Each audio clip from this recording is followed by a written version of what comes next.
brought to you by Head Start Basketball. Hello, and welcome to the 47th edition of the Coach's Corner Roundtable on the Hoopheads podcast. Each episode of the Coach's Corner Roundtable will feature our all-star lineup of guests answering a single basketball question. A new Coach's Corner Roundtable will drop around the 15th of each month. November's Roundtable question is, how do you assign bench roles to the coaches on your staff? November's Roundtable question is, how do you assign bench roles to the coaches on your staff? Our coaching lineup this month includes Erik Buehler from Chatfield High School, Joe Crispin from Rowan University, Andy Farrell from the University of Dayton, Joe Harris from Lake Chelan High School, Bob Krizancic from Mentor High School, Don Showalter from USA Basketball, John Shulman from the University of Alabama Huntsville, and Ben Thompson from Emory and Henry College. Please enjoy this roundtable episode of the Hoopheads podcast, and once you're finished listening, please give the show a 5-star rating and review after you subscribe on your favorite podcast app. If you're a basketball coach at any level, please check out our Hoopheads Coaching Mentorship program. You'll get matched with one of our experienced head coaches and develop a relationship that will take your coaching, your team, your program, and your mindset to another level. Be sure to follow us on Twitter and Instagram at HoopheadsPod for the latest updates on episodes, guests, and events from the Hoopheads Pod. Hey Hoopheads, this November our partners and friends at Dr. Dish Basketball are offering $3,000 off the CT, the best shooting machine in the world, and you can also get $1,000 off their home machine. Dr. Dish shooting machines are undoubtedly the most advanced and user-friendly machines on the market. Learn more at drdishbasketball.com and follow their incredible content at Dr. Dish B-Ball on Twitter, Instagram, Facebook, and YouTube. Mention the Hoopheads podcast and save an extra $300 on the Dr. Dish Rebel, All-Star, and CT models. Visit drdishbasketball.com for details. You can also check out their holiday gift guide to make shopping for the hooper in your life as easy as can be. Hi, this is Jack Agostino, head boys basketball coach at Bayshore High School in New York, and you're listening to the Hoopheads podcast. Prepare like the pros with the all-new Fast Draw and Fast Scout. Fast Draw has been the #1 play diagramming software for coaches for years. You'll quickly see why Fast Model Sports has the most compelling and intuitive basketball software out there. For a limited time, Fast Model is offering Hoopheads listeners 15% off Fast Draw and Fast Scout. Just use the code HHP15 at checkout to grab your discount, and you'll be on your way to more efficient game prep and improved communication with your team. Fast Model also has new coaching content every week on its blog, plus play and drill diagrams on its Playbank. Check out the links in the show notes for more. Fast Model Sports is the best in basketball. Let's hear from our panel about how they assign bench roles to the coaches on their staff. Erik Buehler, Chatfield Senior High School, Littleton, Colorado. Hey, what's going on, Hoopheads? This is Erik Buehler at Chatfield Senior High, and this month we were asked how do we assign our roles for coaches on our bench. I don't think we do anything special, and I'm honestly hoping to listen to this later on and get some ideas. I have a coach that is in charge of substituting. I have another coach who's also in charge of timeouts and fouls. And then after that, I kind of let coaches pick the roles that they want and where they kind of fit in as the season goes. If they've been around a while, obviously they kind of have the same role.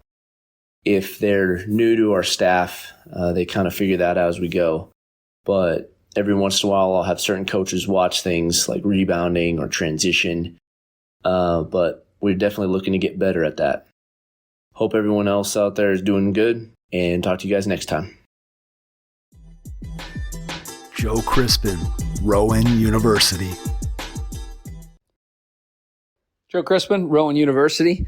How do I organize my staff for bench roles during the game? I have a pretty big staff for a Division III program, and I have some managers. So we have a lot of things that we can keep track of, but I think the temptation is when you have that to keep track of more things than you need to. But my basic principle since becoming a head coach is that I want to outsource as much off my brain as possible. I am better when I'm focused on the big picture. What's the flow of the game and the feel of the game. Are we creating it in our favor? Are we getting good shots? What are they doing defensively that we can counter? What about defensively that we can do better? I try to stay focused on that. Our rotations, who's playing well, just keep track of those things so that I might know foul trouble, but I don't want that on my brain. I want a coach keeping track of that. So naturally, we have one coach right next to me keeping track of fouls. Also focuses a little more on offense, though I do the most on that. I have another coach right next to us who is solely focused on rotations and who works well together, who's played well, who does he like. He's somebody who needs to have a feel for our players. He keeps track of the lineups, plus minus during the game. Another coach close by who's focused more on defense and our energy and our toughness. That's where he specializes, and he's got a good rapport for the game. And then we have two other coaches who are closest to our players, just focused on the guys, focused on how they're feeling, what the conversations are, anything they need to communicate with me. One keeps track of shot selection for both teams because that's important to us, what kind of shots we're giving up and taking ourselves. And the other really is just focused on the feel of the team and trying to be encouraging. And naturally, there's other things we keep track of with managers. But on the whole, that's how we organize our staff. And it's the basic principle to return to is if it's up to me to keep track of all those things, I'm going to miss some things like foul trouble maybe that is important. So it's important for me, just like in organization, to write everything down to get it off my plate. So hopefully that's helpful. Andy Farrell from the University of Dayton. Great question. How do you assign bench roles to the coaches on your staff? Well, first of all, I think you have to figure out how many people are on your staff. I think that's a really important thing because you don't want to delegate too many things because you've got to be really, really good and specific at the things that you want for the staff to accomplish. So I would say that the first thing you got to do is figure out how many staff members you have. Second of all, you got to figure out what are their strengths. There are some people that are really, really good at, figuring out play calls for the other team. Some people are really, really good from a number standpoint. So analytics and some of the more important things that you value from a coaching staff standpoint, from an efficiency perspective, would be things that staff member should be doing. Who has the scout? I think that's always important as well because you want them to be focused on the scout itself and not bogged down by some of the other things that you have going on with throughout the course of the game. So I think those are all factors that are definitely going to contribute to what the staff responsibilities are. I would say in short, you're going to have one person in charge of the defensive identity that you have. What are some of those non-negotiables, no matter what the team is that you're playing? So you have one defense coach, one offensive coach. What's the pace? What's the shot locations that you guys are taking shots, shot value, turnover rate, offense rebounding rate, things like that. Those, whatever you're valuing as a staff from your offensive identity standpoint. And then one of those people may have the scout too. So they've got to be really, really good at focusing in on the matchups. I think whoever has the scout should always be focused in on the matchups and then the adjustments that the coaching staff should be able to be making. So I would say that those are the things for sure for a coaching staff. And then if you have a larger staff where you have graduate assistants or managers, obviously some hustle stats are important depending on what you're valuing. Maybe it's deflections, maybe it's forced turnovers, 50-50 balls, whatever those are. I guess hustle stats would be something as you go down the list of graduate assistants and managers. And then, some of the other things that you're looking at, if you're trying to keep track of opponent play calls for repeat opponents, especially in conference, you're trying to look at how many fouls, timeouts, who has the jump ball in terms of the possession arrow. Those are all things that someone on staff has to be doing at all times. So you're probably going to be delegating some of that to a director of basketball operations or the top support staff position, because those are things that can get you beat if you're not keeping track of your team fouls, individual fouls, and then timeouts and possession arrows. So you're probably going to want to give those to someone with a higher credential on the support staff, because those are really, really important things. Just my thoughts. Joe Harris, Lake Chelan High School, Lake Chelan, Washington. Hello, Hoopheads. This is Joe Harris from Lake Chelan High School with tonight's roundtable question. asking, how would you assign your bench roles to your assistant coaches? I firmly believe that if you develop this bond with your coaches, a trust that you have their back and they have yours, then assigning roles kind of comes naturally a little bit. If you've got a long-time assistant that's been with you, maybe they have your ear a little bit more about the strategic part of the game, when to switch up, when to change offensively. What are you coming out of a timeout with? What are you coming out of a dead ball situation with?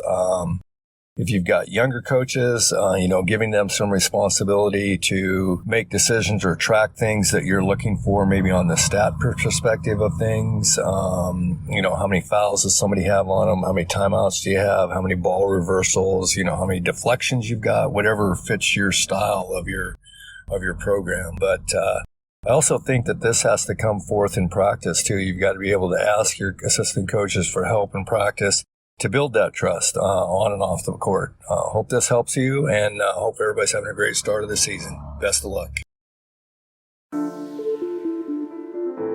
Looking to grow your coaching? United Basketball Plus has over 3,000 plays and 45 deep dive courses with some of the best minds in the game, including Tyler Costin, Paul Kelleher, Tobin Anderson, Dave Love, and more. You can also view their United Basketball clinics and receive 50% off in-person clinics. United Basketball Plus has partnered with Jordan and Joe's Decision for their skill development curriculum. United Basketball Plus is a one-stop shop to help you grow as a coach, leader, and culture builder. Follow the link in the show notes and use the code CLINIC to receive an annual membership for just $50.